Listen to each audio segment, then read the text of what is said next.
Hello everyone, welcome back to the unit 2 for in molecular biology. So here we will study about the structures of DNA and RNA, that is the genetic material we call. So चलिए शुरू करते हैं. So जो points हम cover करने वाले हैं वो है types of genetic material, that is types of DNA, and all the other points you can see till heterochromatin, that is constitutive and facultative heterochromatin. Okay, let's begin. Okay friends, तो DNA का अगर हमें basic structure समझना है तो हमें पहले उसकी एबीसीडी समझनी पड़ेगी, है ना। जैसे कि हम छोटे स्टैंडर्ड्स में, नर्सरी स्टैंडर्ड्स में हमें एबीसीडी पढ़ाया, इसलिए आज हम वर्ड सेंटेंसेस पढ़ सकते हैं। तो उसी तरह पूरी लाइफ टाइम में जब जब आप डीएनए के बारे में पढ़ेंगे, अगर आपको ये बेसिक कि डीएनए बनता कैसे है ना, उसका बेसिक एबीसीडी क्या है वो पता चल गया, तो फिर पूरी लाइफ में तो डीएनए के कितने भी डिफिकल्ट कॉन्सेप्ट पढ़ा दो, कोई फर्क नहीं पड़ता, है ना। तो चलिए हम वन बाय वन देखते हैं। तो आप लोगों ने अपने बेसिक 11th-12th में ये पढ़ा होगा कि डीएनए जो है वो हम कह सकते हैं डीएनए का जो स्ट्रक्चर है वो नाइट्रोजनस बेसिस। पहले तो हम बात करेंगे राइबोज शुगर के बारे में। तो राइबोज शुगर जो है डीएनए के केस में मैं कहूँगी डीऑक्सी राइबोज शुगर है। Okay, deoxyribose sugar. Then second हम कहेंगे नाइट्रोजनस बेस, या फिर मैं शॉर्ट में लिख रही हूँ, इसका आता है, इसमें आता है purines and pyrimidines. Okay, adenine and guanine, sorry adenine and guanine. Pyrimidines में आता है थायामीन एंड साइटोसिन। आप लोगों ने ये सब चीजें पढ़ी हैं, thiamine and cytosine. And third में आता है phosphate bond, phosphodiester bond, phosphate group. Okay, तो ये बेसिक है। अब ये ढूंढते हैं, चलिए हम डायग्राम में कहाँ हैं ये सारे स्ट्रक्चर्स, ये सारी चीजें। तो डीऑक्सीराइबोज शुगर, तो यहाँ पे sugar, S represent sugar. Okay, इसके राइट साइड में प्रेजेंट है एडेनिन, जो कि है प्यूरिन है। एडेनिन एंड गुआनिन का ए प्रेजेंट है, यानी कि हमारे पास डीऑक्सीराइबोज शुगर मिल गया हमें, और हमें मिल गया नाइट्रोजनस बेस। अब हमें चाहिए एक फॉस्फेट ग्रुप, वो भी हमें मिल गया जो कि शुगर के साथ जुड़ा हुआ है ना। ओके, तो ये हमारा बन गया एक मॉलिक्यूल, एक यूनिट, जिसे हम न्यूक्लियोटाइड कहते हैं, है ना। यहाँ पे लिखा हुआ देखिए, तो ये इस ग्रुप के अंदर, इस बॉक्स के अंदर जो चीजें आती है वो न्यूक्लियोटाइड है, यानी कि एक फॉस्फेट ग्रुप आना चाहिए, पहले एक शुगर आना चाहिए, फिर एक नाइट्रोजनस बेस आना चाहिए, और एक फॉस्फेट ग्रुप आना चाहिए। तो ये हो गया एक न्यूक्लियोटाइड। ऐसे ही बहुत हजारों करोड़ों न्यूक्लियोटाइड को मैं अगर जोड़ दूं तो उसकी एक पूरी माला जैसी लाइन बन जाएगी ना। तो ये माला जैसी जो लाइन है वो ये है। ऐसे हजारों करोड़ों न्यूक्लियोटाइड को आपस में जोड़ जोड़कर ये लंबा सा पॉलीन्यूक्लियोटाइड स्ट्रक्चर बना है। पॉलीन्यूक्लियोटाइड क्यों बोल रही हूँ? क्योंकि बहुत सारे न्यूक्लियोटाइड है, सिंपल। अब ये जो डायरेक्शन है यहाँ पे कार्बन का, अब आप और डिटेल स्ट्रक्चर में जाएंगे तब हमें पता चलता है कि यहाँ पे 5' एंड प्रेजेंट रहता है, और यहाँ पे कहीं 3' एंड प्रेजेंट रहता है। 3' OH ग्रुप कहते हैं हम उसे। और यहाँ पे उसी तरह उल्टा है शुगर, इसलिए यहाँ पे 3' OH ग्रुप प्रेजेंट रहता है ना। देखिए P इधर सीधा है, लेफ्ट हैंड साइड में P सीधा है, राइट हैंड साइड में P उल्टा है, S उल्टा है, सब कुछ उल्टा है। एक स्ट्रैंड को सीधा, एक उल्टा, तो ये antiparallel to each other है दोनों स्ट्रैंड्स जो है। ओके, ठीक है, तो ये 3' है, और इस साइड जो है इसका ये 5' है। तो डीएनए स्ट्रक्चर जो है वो antiparallel to each other है, 5' टू 3', 3' टू 5'। हो गया, यही था बेसिक स्ट्रक्चर। इसी तरह से डीएनए जुड़े हुए हैं। फिर हमें पता है कि हमेशा एक प्यूरिन ही पायरिमिडीन के साथ बॉन्ड बना सकता है, हमेशा एक प्यूरिन ही पायरिमिडीन के साथ बॉन्ड बना सकता है। तो एडेनिन जब थायमिन के साथ बॉन्ड बनाता है तो 2 हाइड्रोजन बॉन्ड इन्वॉल्व होते हैं उसमें। गुआनिन जब साइटोसिन के साथ बॉन्ड बनाता है, या साइटोसिन जब गुआनिन के साथ बॉन्ड बनाता है, तो 3 हाइड्रोजन बॉन्ड उसमें इन्वॉल्व होते हैं, सिंपल। ओके, तो इसी तरह से ये बीच के जो बॉन्ड्स ये बन गए, और हो गया हमारा, इसको ही इमेजिन करिए लंबा सा, तो वही है हमारा डीएनए स्ट्रक्चर, है ना। कितना इजी था देखिए। तो ये एबीसीडी जिसको समझ में आ गई, बस सब कुछ सॉल्व हो गया मान लो। ओके, यही है हमारा बेसिक कॉन्सेप्ट। चलिए आगे बढ़ते हैं। अब आगे देखते हैं हमारे क्या क्या और टॉपिक्स में हमें क्या क्या पढ़ना है इंटरेस्टिंग। अब आगे आपको सब समझ में आएगा। ओके चलिए। Types of genetic material. So types of DNA जो है उसमें हम 3 फॉर्म्स पढ़ते हैं, ए, बी एंड जेड। तो सबसे पहले मैं बी पढ़ा रही हूँ, बोल तो ए रही हूँ पर मैं पढ़ा रही हूँ बी, क्योंकि बी जो है वो नेचुरली अकरिंग फॉर्म है। आपको ह्यूमन बीइंग्स, जो भी लिविंग ऑर्गेनिजम्स में आपको डीएनए दिखता है वो ऐसा डीएनए है, बी फॉर्म ऑफ डीएनए। ठीक है, सो नेचुरली अकरिंग फॉर्म है, फुली हाइड्रेटेड होता है, सेल के अंदर जब प्रेजेंट होता है इसलिए हम इसे वेट डीएनए भी कहते हैं। Beta helix is thinner and taller with the wide major group and sorry, this is not beta helix. हम beta helix प्रोटीन के केस में पढ़ते हैं, b helix मतलब b DNA helix। Okay, b यहाँ पे बीटा को रिप्रेजेंट नहीं कर रहा है, इस डीएनए स्ट्रक्चर को रिप्रेजेंट कर रहा है। Wide major group and narrow minor group. अब ग्रुप देख लीजिए क्या है, ये ग्रुव है, ये जो गड्ढा दिख रहा है ना, ये ग्रुव है, ये एक ग्रुव है। तो इस ग्रुप नंबर 1 ग्रुप और 2 वाले ग्रुप में फर्क इतना है कि 2 वाला ग्रुप जो है गड्ढा ज्यादा गहरा है, तो उसको हम मेजर ग्रूव कहते हैं, बड़ा ग्रूव है। नैरो ग्रूव मतलब छोटा ग्रूव है। तो यहाँ पे आप देखो ये मेजर है, यहाँ पे ये माइनर है, मतलब हम कह सकते हैं नैरो है। तो आपको देख के ही समझ में आ जाएगा।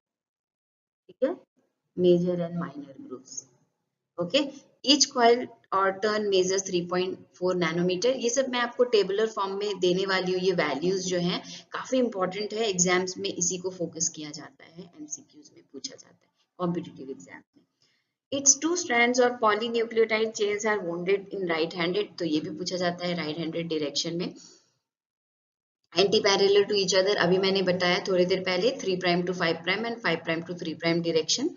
Rosalind Franklin described this form of DNA and the double helical structure described by the Watson and Crick.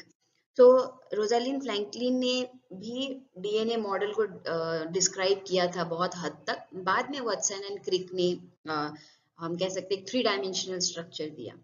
Okay, तो बी फॉर्म ऑफ डीएनए हम डिस्कस कर चुके हैं, अब हम ए फॉर्म ऑफ डीएनए डिस्कस कर रहे हैं। जैसे कि बी फॉर्म हाइड्रेटेड था, ये डिहाइड्रेटेड फॉर्म है। Okay, and it occurs under the conditions decrease hydration and increase concentration of sodium ion. Sodium ion की कंसंट्रेशन जब सेल में बढ़ जाएगी तो ये बहुत ही हम कह सकते हैं कि फैटल सिचुएशन है। ऐसा सिचुएशन जनरली सेल्स में अकर नहीं होता, ये हम लैब कंडीशंस में क्रिएट कर सकते हैं। ओके, तो it is more compact and bulkier, right handed configuration में कॉइलिंग दिखाता है। ठीक है, और ये सारी जो बेस पेयर्स की वैल्यूज हैं ये आपको एक टेबुलर फॉर्म में मैं दिखाने वाली हूँ। The orientation is also different. ठीक है, इसका ओरिएंटेशन बी के फॉर्म में कंपेरेटिवली अलग रहेगा। These are tilted and displaced laterally in a relation to the axis of the helix. It is presumed that A DNA is derived from B. A DNA को B से ही derive किया जाता है, यानी कि B DNA को ही हम A DNA के फॉर्म में कन्वर्ट कर सकते हैं अंडर ड्राई कंडीशंस, मतलब सोडियम आयन या सॉल्ट की कंसंट्रेशन बढ़ा के हमें अगर उसको स्टडी करना है। Okay,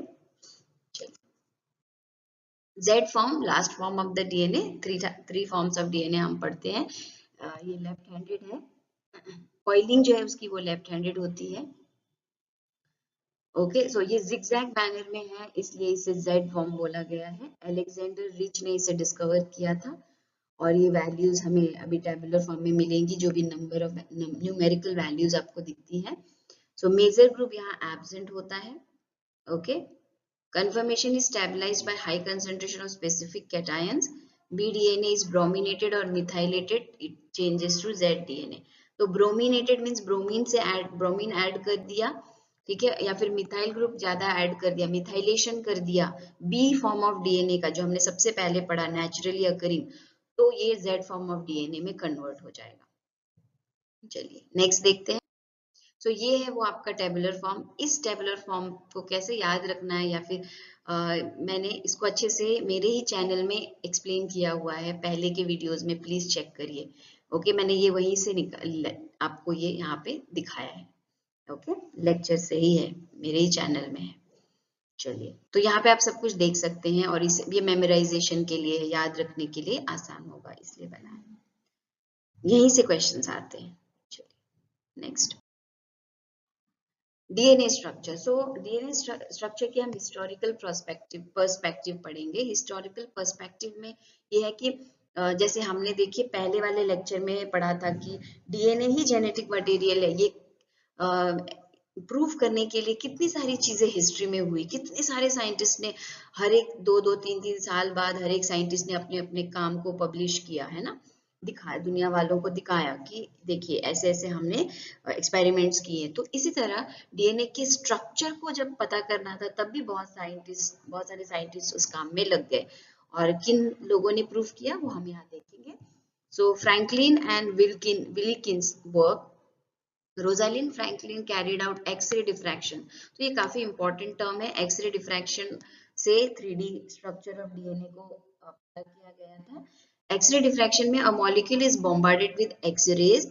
When an individual rays encounter atoms, their path is bent or diffracted. तो किसी भी पॉइंट पे जाके अगर एक्सरे टकराती है तो वो उसका जो पाथ है, जो लाइट जो एक्सरेज जा रही है वो डिफ्रैक्ट हो जाएंगे, यानी कि पीछे के साइड बेंट हो जाएंगी। Okay, and the diffraction pattern is recorded on a photographic film. तो जहां जहां एटम्स मॉलिक्यूल्स प्रेजेंट थे वहां लाइट पास नहीं करेगी, वो बाउंस बैक हो जाएगी, बेंट बैक हो जाएगी, डिफ्रैक्ट हो जाएगी। तो वो फोटोग्राफिक फिल्म होती है, वहां नोट डाउन होता रहता है, रिकॉर्ड होता रहता है।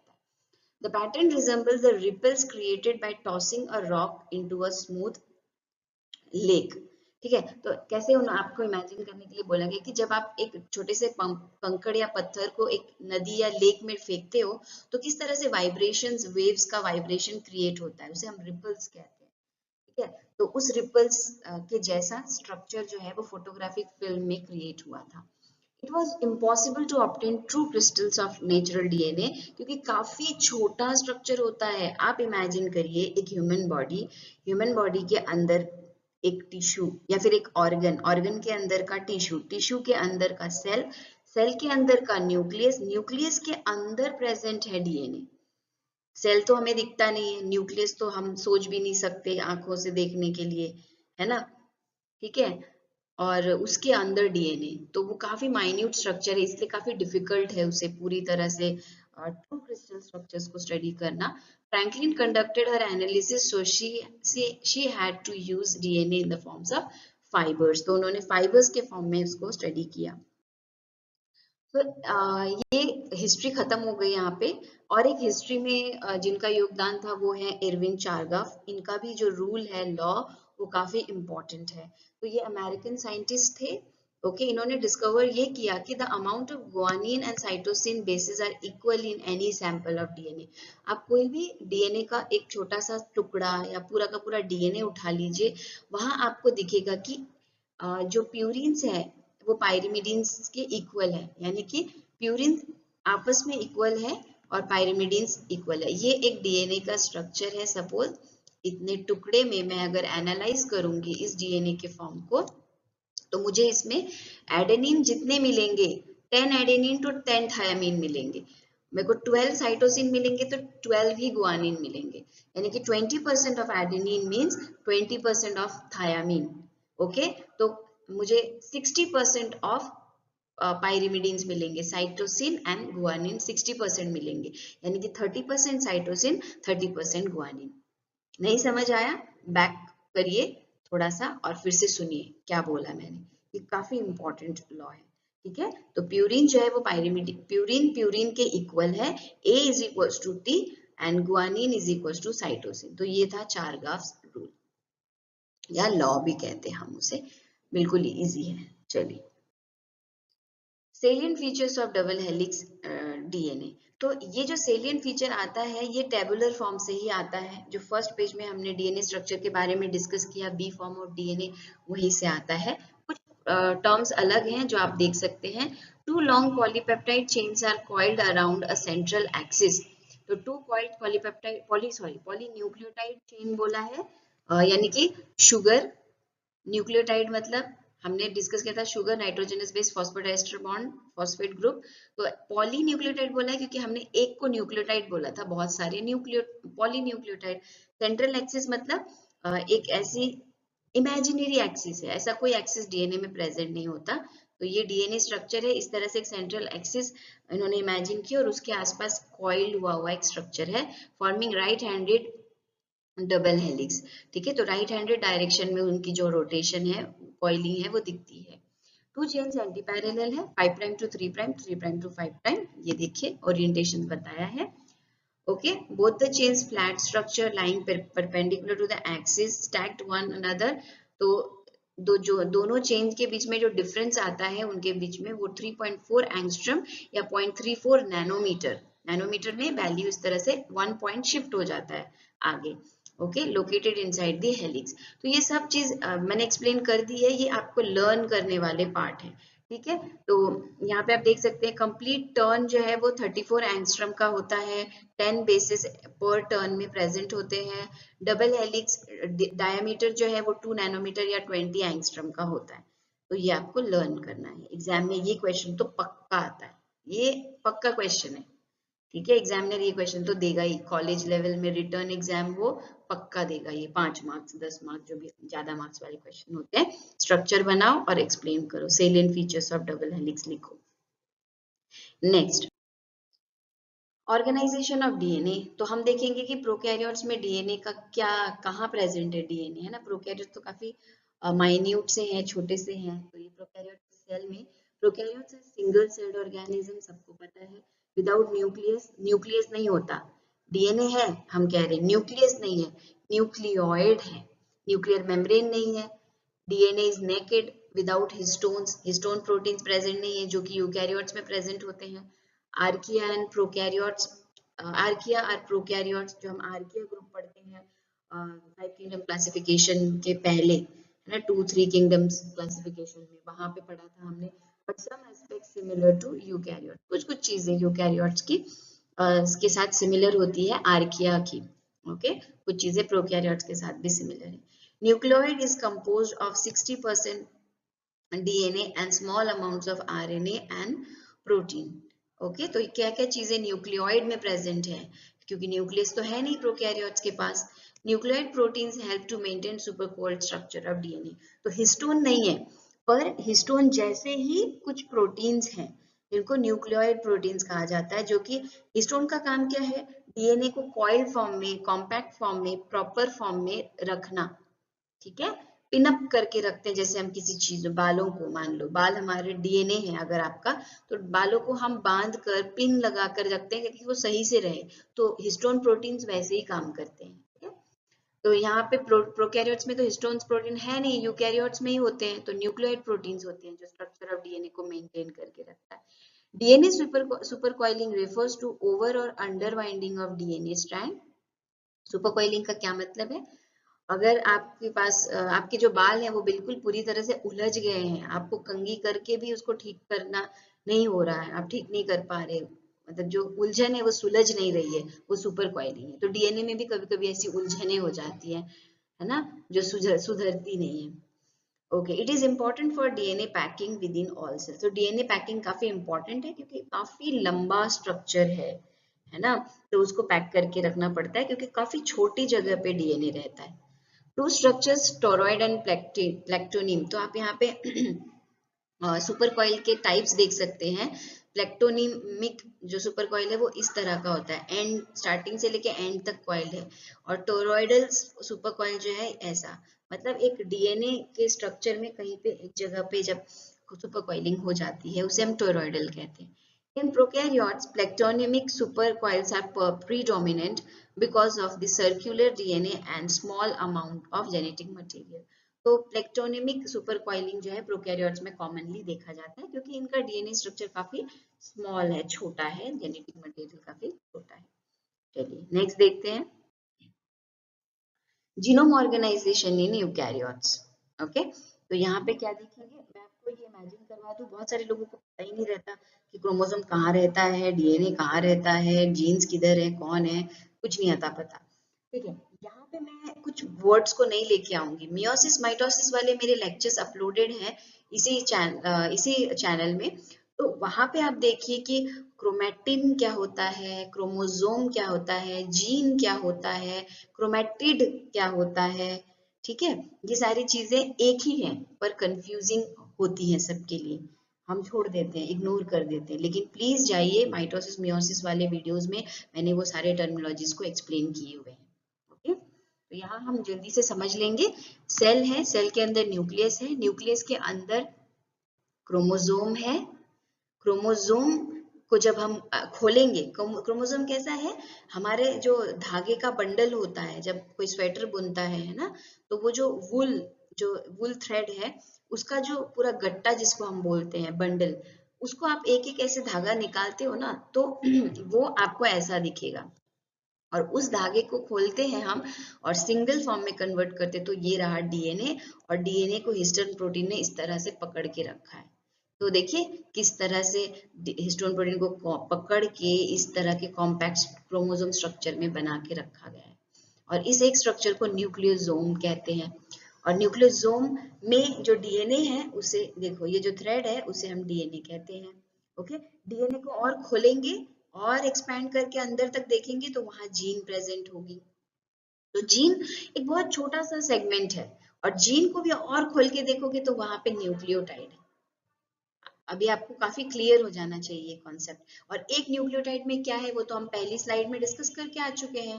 नाइट्रोजन बेस है, राइबोस शुगर है, फॉस्फोडाइएस्टर बॉन्ड है ना। नाइट्रोजन बेसिस में ये सारे बेसिस प्रेजेंट है। कितना इजी है देखिए ना। न्यूक्लियोटाइड से शुरू होती है, थोड़ा कॉम्पैक्ट हुआ तो जीन बनता है, थोड़ा कॉम्पैक्ट हुआ हिस्टोन प्रोटीन्स के साथ तो न्यूक्लियोसोम बनता है, थोड़ा और कॉम्पैक्ट हुआ तो क्रोमोसोम बनता है, और थोड़ा और कॉम्पैक्ट हुआ तो न्यूक्लियस के अंदर घुसा के इसको रख दिया जाता है। और न्यूक्लियस के अंदर ही खुलते भी हैं, इस टाइप के फॉर्म में प्रेजेंट रहते हैं जब सेल डिवाइड नहीं कर रही होती है। ठीक है, ये दोनों इनका इंटरचेंजेबल फॉर्म रहता है। इस फॉर्म में ये रहते हैं तो क्रोमैटिन के फॉर्म में रहते हैं, थ्रेड लाइक स्ट्रक्चर्स में बिखरे हुए रहते हैं। ये मैंने एक्सप्लेन किया है, जो वीडियोस मैंने आपको देखने के लिए कहा है वहां पे। ओके, चलिए नेक्स्ट देखते हैं। ओके फ्रेंड्स, तो ये सी वैल्यू पैराडॉक्स आपके सिलेबस में तो मुझे नहीं दिखा, पर ये काफ़ी इम्पॉर्टेंट है, पढ़ना चाहिए, ये पता होना चाहिए।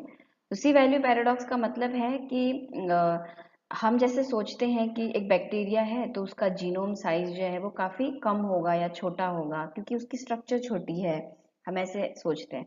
ह्यूमन बीइंग है तो उसका जीनोम साइज और उसके नंबर ऑफ जीन्स काफ़ी कॉम्प्लेक्स होगा, है ना। अगर ह्यूमन बीइंग और एक चूहा का अगर मैं कंपेयर करूं तो आप बोलोगे मिस ह्यूमन बीइंग में ही ज़्यादा जीन नंबर ऑफ जीन्स होंगे, चूहे में तो बहुत कम होगा, है ना। पर ऐसा नहीं है। तो आप यहाँ पे भी देख सकते हैं, जैसे कि जीन नंबर यहाँ पे मैंने दिया है, Homo sapiens means human, musculus means mouse. Size of base pair जो है 3.2 बिलियन है, 2.6 है देखिए। और जीन नंबर जो है 25,000। अरेबिडोप्सिस थैलियाना जो प्लांट है उसका भी 25,000 नंबर ऑफ जीन्स है। ठीक है, तो आप इमेजिन कर सकते हैं कि ऐसा नहीं होता कि छोटी बॉडी मतलब कम नंबर ऑफ जीन्स एक्सप्रेस करेगी और ज़्यादा कॉम्प्लेक्स बॉडी मतलब ज़्यादा नंबर ऑफ जीन्स रहेगी, ऐसा नहीं है। तो सी वैल्यू पैराडॉक्स उसी को एक्सप्लेन करती है ना। तो यहाँ पे हम देख सकते हैं the size of genome, the amount of DNA does not correlate with how complex an organism is. In other words, the C-value paradox means that a larger genome does not always lead to more complexity. बड़ा genome size है और उससे complexity ही होगी, body size जो है या body complex होगा उस ऑर्गेनिज्म का, ऐसा जरूरी नहीं है। ओके, सो आई होप आपको ये समझ आया होगा। टाइप्स ऑफ आरएनए, सो बहुत बेसिक है, 9th स्टैंडर्ड में है अभी, Maharashtra text book, Maharashtra board के 9th स्टैंडर्ड के टेक्स्ट बुक में ये है। mRNA, tRNA, rRNA। ठीक है, मैसेंजर आरएनए जो डीएनए में जो इंफॉर्मेशन प्रेजेंट है जीन्स में, उसे डीएनए एमआरएनए के फॉर्म में कोड करती है, पहले ही लेक्चर में बताया था, और इस प्रोसेस को कहते हैं ट्रांसक्रिप्शन।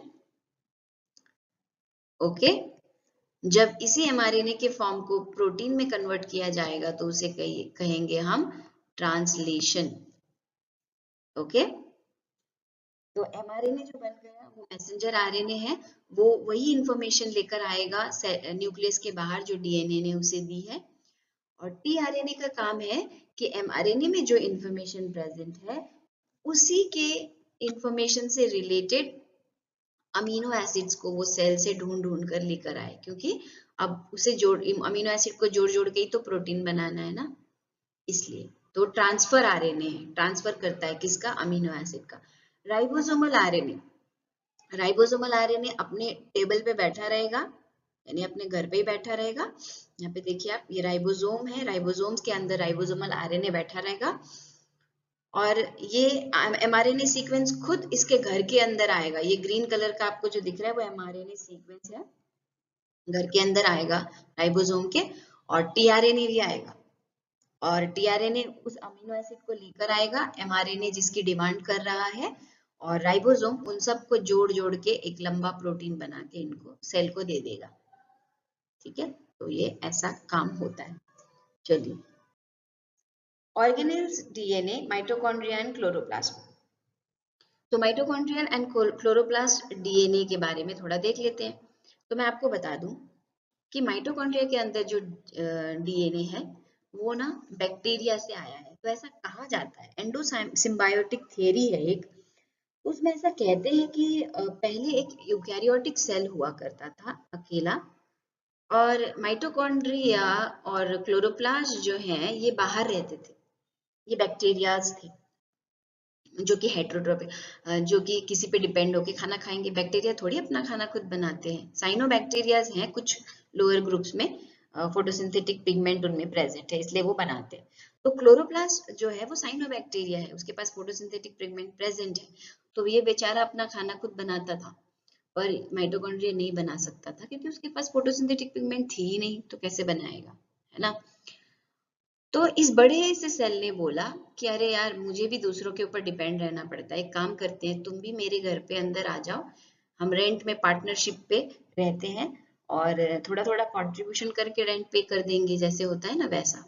तो तुम भी मेरे घर पे आ जाओ, तुम भी मेरे घर पे आ जाओ, चलो हम एक फैमिली बन के साथ में रहते हैं, तुम खाना बना लेना, तुम मेरे लिए एनर्जी प्रोडक्शन कर लेना, बाकी का तुम लोगों को प्रोटेक्शन देने का सारा मेंटेनेंस का मैं देख लूंगा।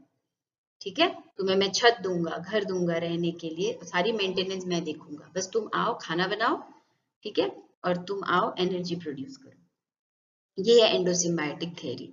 तो अब आपको तो पूरा कोई पूछे तो बता ही दोगे कि अरे अगर कोई पूछेगा कि क्लोरोप्लास्ट और माइटोकॉन्ड्रियल डीएनए के क्या कैरेक्टर्स होते हैं, तो आप बोलोगे अरे बैक्टीरिया में जो होता है वही होता है, क्योंकि वो तो दोनों पहले बैक्टीरिया ही थे, है ना। आगे एक यूकैरियोटिक सेल के अंदर घुस गए और तब से जन्म जन्म साथ रहने लगे हैं वो लोग, बेस्ट फ्रेंड्स हो गए सब मिलके। ओके, तो यहाँ पे आप देखिए बैक्टीरियल डीएनए, यहाँ पे मैंने एक इमेज में दिखाया है क्लोरोप्लास्ट एंड माइटोकॉन्ड्रिया, तो ये सब एक ही थाली के चट्टे बट्टे हैं, यानी कि एक ही ग्रुप के बिलोंग करते हैं, इनमें कुछ खास डिफरेंस नहीं होता। ओके, चलिए नेक्स्ट देखते हैं। ओके, यहाँ ये जो पॉइंट्स आपको दिख रहे हैं ये सारे आपके नोट्स के लिए हैं। So mitochondrial DNA is a small circular chromosome found inside the mitochondria. These organelles found in eukaryotic cells are the powerhouse of the cell. So हमें बचपन से पता है माइटोकॉन्ड्रिया एनर्जी प्रोड्यूस करती है, मतलब पावर हाउस ऑफ सेल है. The mitochondria and thus mitochondrial DNA are passed exclusively from mother to offspring. ये important लाइन है, तो जितने लोगों को नहीं पता कि जब भी किसी एग सेल और स्पर्म का फ्यूजन होता है, तो जब न्यूक्लियस मीट होती है, न्यूक्लियस मिक्स होती है, स्पर्म के बॉडी से और कुछ नहीं आता, ओनली न्यूक्लियर आता है, मतलब फादर जो पैटर्नल न्यूक्लियस है वो आता है. मदर के बॉडी का जो एग होता है वहां आता है अंदर. तो मदर के अंदर बॉडी, मदर के सेल के अंदर जो माइटोकॉन्ड्रिया फिर जितनी भी सारी कंटेंट्स होती हैं वो मिक्स हो जाती है फर्दर डेवलपमेंट ऑफ जाइगोट में, एम्ब्रियो में, है ना, तब हम बनते हैं. ठीक है, तो हम सबके बॉडी में जितने भी सेक्सुअली रिप्रोड्यूसिंग ऑर्गेनिजम्स है वहां सबके पास मदर वाला माइटोकॉन्ड्रिया है, फादर का माइटोकॉन्ड्रिया नहीं है, क्योंकि फादर बस न्यूक्लियस प्रोवाइड करते हैं. ओके, चलिए क्लोरोप्लास्ट डीएनए, तो यहाँ पे आप देख सकते हैं डीएनए लोकेटेड इन क्लोरोप्लास्ट, सीपीडीएनए यानी कि क्लोरोप्लास्ट डीएनए ऐसे शॉर्ट फॉर्म में लिखा जाता है कभी कभी. ओके, तो अदर टाइप्स ऑफ प्लास्टिड्स के नाम से भी हम इन्हें जानते हैं। इनके पास डीएनए होता है, अदर देन सेल के न्यूक्लियस के पास भी होता है, पर सेल के न्यूक्लियस को छोड़ के क्लोरोप्लास्ट और माइटोकॉन्ड्रिया के पास भी अपना डीएनए होता है। तो कुछ काम माइटोकॉन्ड्रिया के डीएनए से सेल में परफॉर्म होता है, कुछ काम न्यूक्लियस से, और कुछ काम क्लोरोप्लास्ट के डीएनए से भी होता है। तो ये एक्सप्रेस होते हैं। ओके, आप हायर क्लासेस में पढ़ोगे क्या क्या एक्सप्रेस होते हैं। चलिए, ओके, तो यहाँ हम डिस्कस करने वाले हैं क्रोमैटिन स्ट्रक्चर के बारे में। तो क्रोमैटिन क्या है, जैसे कि पहले की स्लाइड्स में हम डिस्कस कर रहे थे जब, तो हमने ये डायग्राम्स वहाँ पे देखे हैं। तो क्रोमैटिन का मतलब हम कहते हैं कॉम्प्लेक्स न्यूक्लिक एसिड, यानी कि कॉम्प्लेक्स डीएनए और आरएनए जो प्रोटीन के साथ मिला हुआ रहता है। जो कौन से प्रोटीन? Histone protein. ठीक है, डीएनए का स्ट्रैंड हिस्टोन प्रोटीन के अराउंड रैप है, कॉइल्ड है, पैक्ड है, वो एक क्रोमैटिन स्ट्रक्चर है। Okay, so DNA carries the genetic information, ये सारी बातें हमें पता है। हिस्टोन प्रोटीन में क्यों इस तरह से क्रोमैटिन जो है वो पैक किया जाता है, या फिर डीएनए को पैक किया जाता है, ताकि वो सेल के न्यूक्लियस में इजीली फिट हो सके। यही बात है, और दूसरी तो कोई बात है नहीं। न्यूक्लियोसोम क्या है ये मैंने नोट्स के लिए दिया है आपको। तो फंडामेंटल सब यूनिट ऑफ क्रोमैटिन, न्यूक्लियोसोम मैंने आपके पिछले डायग्राम्स में दिखाए थे न्यूक्लियोसोम का एक स्ट्रक्चर। तो इस nucleosome is consist of little less than 2 turns of DNA wrapped around a set of 8 proteins called histone which are known as histone octamer। 8 protein है इसलिए ऑक्टामर बोला गया है। तो H2A, H2B, H3, H4 इसके दो दो होंगे, दो दो यूनिट, तभी तो 8 होंगे ना। 4 है इसका और एक पार्टनर, इसका और एक पार्टनर, इसका और एक पार्टनर और एक पार्टनर, टोटल 8 हो गए। तो इस तरह से ये डीएनए को अपने आजू बाजू रैप कर लेते हैं और एक न्यूक्लियोसोम स्ट्रक्चर बनाते हैं। चलिए नेक्स्ट, यूक्रोमैटिन क्या होता है? तो न्यूक्लियस के अंदर जहाँ डीएनए जेनेटिक इंफॉर्मेशन, डीएनए जो है हमारा, उसको अगर स्टेन करके देखा गया जब, तो देखा गया कि कुछ लाइट बैंड्स मिलती हैं और कुछ डार्क रीजन्स मिलते हैं। ठीक है, ये न्यूक्लियोलस है, और कुछ डार्क बैंड, देखिए यहाँ पे लाइट रीजन्स हैं, यहाँ पे डार्क रीजन्स हैं। तो बताया गया कि जो लाइट रीजन्स है वही हमेशा जीन एक्सप्रेशन में पार्टिसिपेट करते रहते हैं, मतलब वो फंक्शनल है, बॉडी में वही चीजों की बार बार यूज होती रहती है। जैसे हमारे घर में हमारे पास बहुत सारे कपड़े होते हैं, ठीक है, पर रोज कॉलेज स्कूल कॉलेज जाने आने के लिए हम क्या करते हैं, कुछ स्पेसिफिक कपड़ों को ही पहनते हैं। ठीक है, क्योंकि वो हमें कंफर्टेबल लगता है, क्योंकि वो हमारे लिए फिट आता है, फिर हमें वो अच्छा लगता है। बहुत सारे रीजंस है हमारे पास उसके लिए। हमारे पास बहुत सारे शूज एंड सैंडल्स होते हैं, पर हम 100% में से 20% को ही रोज यूज करते हैं। तो उसी तरह न्यूक्लियस के अंदर भी जो डीएनए जेनेटिक मटेरियल तो बहुत सारा है, पर यूक्रोमैटिन ऐसे रीजन है जो मैक्सिमम एक्सप्रेशन शो करता है। Okay, so euchromatin is lightly packed form of chromatin, DNA, RNA and protein that is enriched in genes and is often under active transcription। Active transcription का क्या मतलब है? अगर आपको ट्रांसक्रिप्शन पता है तो यहाँ पे तो आप समझ ही गए होंगे एक्टिव ट्रांसक्रिप्शन, है ना, मतलब एक्सप्रेशन होता रहता है डीएनए का आरएनए के फॉर्म में, एमआरएनए के फॉर्म में, एमआरएनए से प्रोटीन बनना, इसे हम ट्रांसक्रिप्शन कहते हैं, ट्रांसलेशन ट्रांसक्रिप्शन। तो एक्टिव ट्रांसक्रिप्शन होता रहता है यूक्रोमैटिन का। Euchromatin stands in contrast to heterochromatin. Heterochromatin इसका जस्ट उल्टा है, जिनका एक्सप्रेशन नहीं होता रहता। So 92% of the human genome is euchromatic, ठीक है, जिनका एक्सप्रेशन होता है, बाकी 8% का कुछ खास एक्सप्रेशन नहीं होता। नेक्स्ट, हेट्रोक्रोमैटिन तो जस्ट उल्टा है, आप खुद पढ़ के ही समझ लोगे। ओके, तो ट्रांसक्रिप्शन लिमिटेड है, ये टाइटली पैक्ड है, इसलिए वो टाइटली पैक्ड क्यों है? क्योंकि हमने हमेशा हमेशा के लिए उनको फोल्ड पैक करके रख दिया है कि तुम्हारी कोई खास जरूरत तो है नहीं, तुम हमारे पास पूरे एंसेस्टर्स के टाइम से पड़े हुए हो, तुम्हारा अभी कुछ यूज नहीं हो रहा है ऐसा। ठीक है, हेट्रोक्रोमैटिन। चलिए नेक्स्ट, constitutive and facultative heterochromatiन। तो I hope this is the last slide I am showing इस लेसन, इस यूनिट का। तो कॉन्स्टिट्यूटिव एंड फैकल्टेटिव हेट्रोक्रोमैटिन मतलब, कॉन्स्टिट्यूटिव मतलब stable form of heterochromatin. It does not loosen up to form euchromatin and contains repeated sequences of DNA called satellite DNA. It can be found in centromeres, telomeres, ऐसे regions में जो present होता है उसे हम constitutive heterochromatin कहते हैं। तो ये लूजन अप नहीं होता, मतलब एक्सप्रेशन के लिए जल्दी खुलता नहीं है हमेशा। फैकल्टेटिव कैसा है? फैकल्टेटिव मतलब its structure can change depending on the cell cycle, characterized by another kind of repeated DNA sequences like line sequences. तो ये सैटेलाइट डीएनए है कॉन्स्टिट्यूटिव हेट्रोक्रोमैटिन, मतलब हेट्रोक्रोमैटिन ही है, बार बार एक्सप्रेशन नहीं करता। पर कॉन्स्टिट्यूटिव जो है उनको आप कन्वर्ट नहीं कर सकते हो, कन्वर्ट करके चलो तुम एक्सप्रेस हो जाओ, ऐसा हम इजीली नहीं कर सकते। लेकिन फैकल्टेटिव को कन्वर्ट रिवर्सिबल है, एक बार पैक करके रख दिए मैंने कुछ कपड़े मेरे, मुझे जो नहीं चाहिए नहीं पसंद, पर मैं कुछ टाइम के बाद एक्सरसाइज जिम वगैरह जाके मैं फिट हो गई और मैंने फिर से अपने पुराने कपड़े निकाल लिए पैक किए हुए कि अरे यार अब तो मुझे ये आ जाएंगे, तो वो है फैकल्टेटिव हेट्रोक्रोमैटिन, रिवर्सिबल, उनको फिर से यूज किया जा सकता है, जैसे कि लाइन सीक्वेंसेस हम कह सकते हैं। पर सैटेलाइट डीएनए ऐसे सीक्वेंसेस जो परमानेंट पैक्ट हो गए, अब वो हम दोबारा उनको रिवर्सिबल नहीं कर सकते, ऐसा है। ठीक है, सो आई होप ये काफी इजी यूनिट था और आप लोगों को काफी हेल्पफुल होगा। Okay, this is about the unit 2 and I hope आपको बहुत इजीली समझ में आ जाएगा। जो नोट्स के लिए मैंने कहा है उसे नोट डाउन कर लीजिएगा, एडअप कर लीजिएगा अपने नोट्स में। ओके, सो जल्दी हम देखेंगे नेक्स्ट जो यूनिट है वो हम देखेंगे। इस तरह से हमारे 2 यूनिट्स कंप्लीट हो गए। चलिए bye bye, thank you so much, share करिए अपने फ्रेंड्स के साथ स्पेशली। चलिए बाय।